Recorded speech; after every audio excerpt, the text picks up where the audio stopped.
We sift through your sources, pull out the key insights, and hopefully give you a fresh take.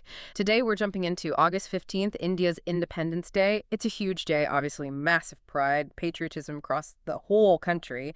So our mission here is to get under the surface, look at the history, what it really means, how it's celebrated, basically give you the essential understanding, all based on the materials you sent over. Yeah, and it's important to see it not just as a date. The sources really show it as this culmination, centuries of struggle ending, and a modern nation being born. It's quite profound, actually. Okay, so let's unpack that. The absolute core fact: August 15, 1947, India gets independence from British rule. Just the scale of that, it's enormous. What do the sources really emphasize about the meaning, especially concerning the sacrifices?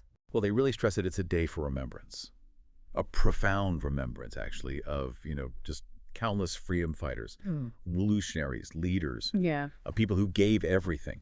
It's a testament, really, to their spirit against, pretty overwhelming odds. The cost to self-determination was incredibly high. Right. And that very first day, August 15th, 47, the sources paint this really strong picture. Pandit Jawaharlal Nehru, the first prime minister, hoisting the flag, the Tiranga, at the Red Fort in Delhi.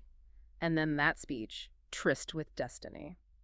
What do sources tell us about the symbolism there and, what was Nehru trying to convey? It was much more than just words, wasn't it? The sources describe how it really captured the hopes of this brand new nation. He spoke about India keeping its rendezvous with destiny after a long struggle. It set a tone, unity, progress.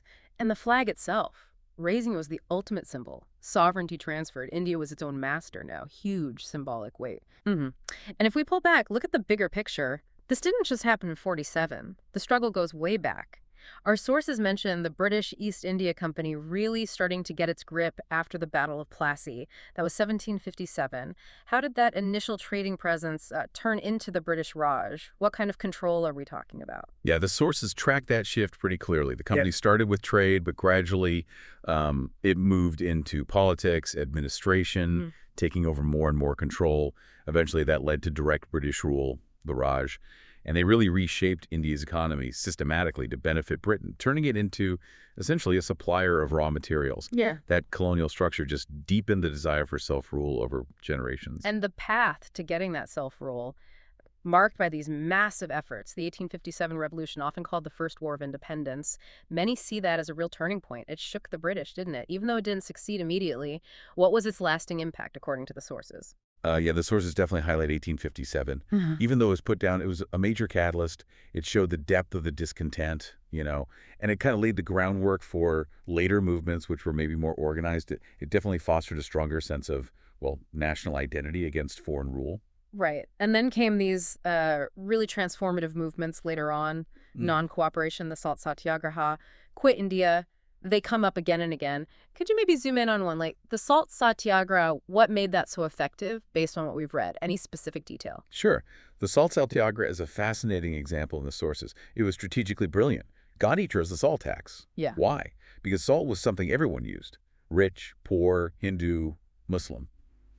It affected absolutely every Indian. So the tax became this perfect symbol of British injustice. Oh, okay, so it unified people. Exactly. It made the resistance accessible, mobilizing millions. Just incredibly clever, really. And the leadership are so varied, too. You have Mahatma Gandhi, obviously, with nonviolence, but then figures like Bhagat Singh, Netaji Subhash Chandra Bose, Sardar Patel, very different approaches sometimes. Did the sources shed light on maybe a less-known aspect of one of their roles, or a challenge they faced in keeping such a diverse movement together? That's a good point. The sources mention Sardar Patel's role, especially right after independence, as being absolutely critical, but maybe less talked about sometimes. His job was integrating something like, over 500 princely states into the Indian Union? That was a monumental task. Wow, yeah. It wasn't guaranteed to happen. It took incredible diplomacy, strategic thinking, basically knitting together the map of modern India, ensuring it held together. So moving from that intense history, how does all that struggle and sacrifice translate into today's celebrations? What does August 15th actually look like now in India? Well, the centerpiece, as the sources describe, is still the prime minister hoisting the national flag at the Red Fort in Delhi and then addressing the nation. It's not just tradition. It's like an annual renewal, reaffirming India's sovereignty, its commitment to the ideals it was founded on. And it's everywhere, right? Not just Delhi. Schools, colleges, government buildings, even private companies, flag hoisting ceremonies, the national anthem, Jana Gana Mana. cultural programs. How do all these local events kind of feed into that national feeling on the day? Mm-hmm. The sources really emphasize that these widespread events happening in tiny villages and big cities alike, they reinforce that shared identity. Everyone participates. It makes sure the memory of the struggle and the value of freedom gets passed down, connects everyone to the bigger story. And you see those lovely details too, like distributing sweets, usually ladus, right? Yeah. And those vibrant parades with the tableau and the Right. float. What are those floats usually showing? What's their purpose? Yeah, the tableaus are quite spectacular. The sources explain they're like these moving displays. They often show off the culture of different states, or they might celebrate historical moments or showcase India's progress in, say, science or industry.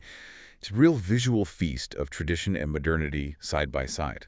Okay. So, yeah, bringing this all together, August 15th, as the sources consistently point out, it's this potent reminder.